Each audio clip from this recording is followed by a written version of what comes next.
اعوذ باللہ من الشیطان الرجیم بسم اللہ الرحمن الرحیم اخبرنا ابو عبداللہ الحافظ اخبرنا الحسن بن یعقوب حدثنا الحسین بن محمد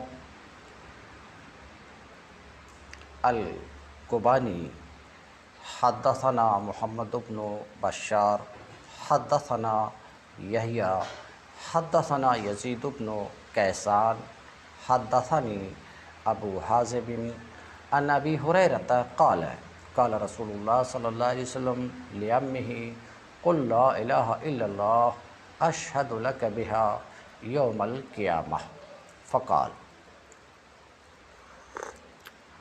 لولا ان تعیرنی قریش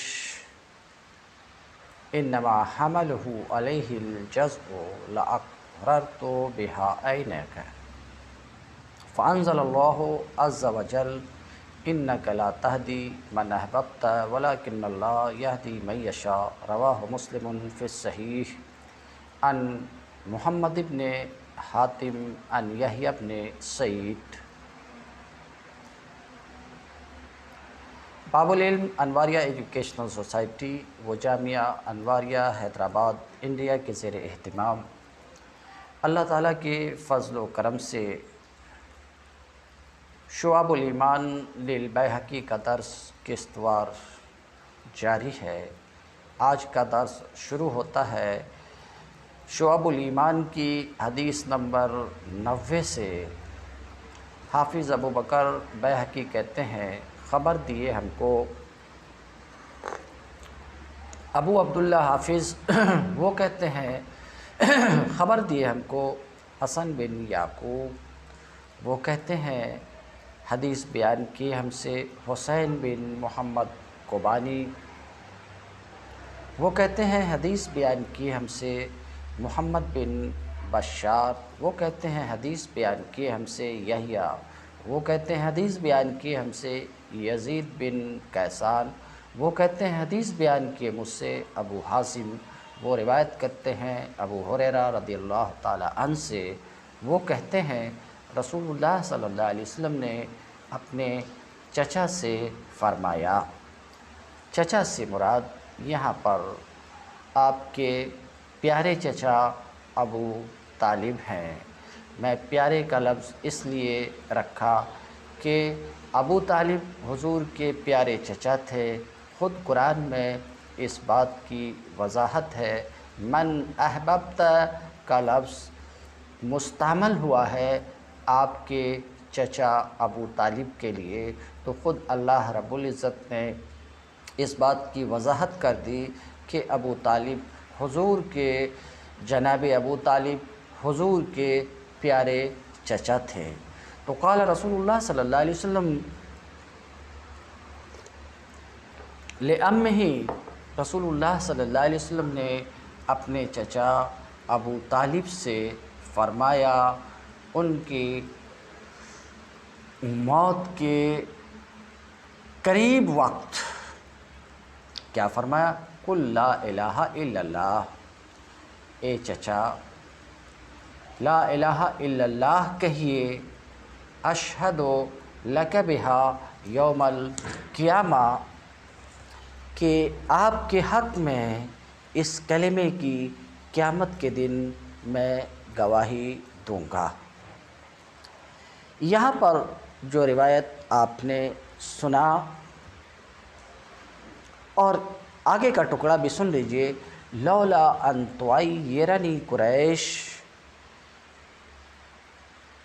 آپ کے چچا نے جواب دیا کہ اگر مجھے خوف نہ ہوتا کہ قریش مجھے آر دلائیں گے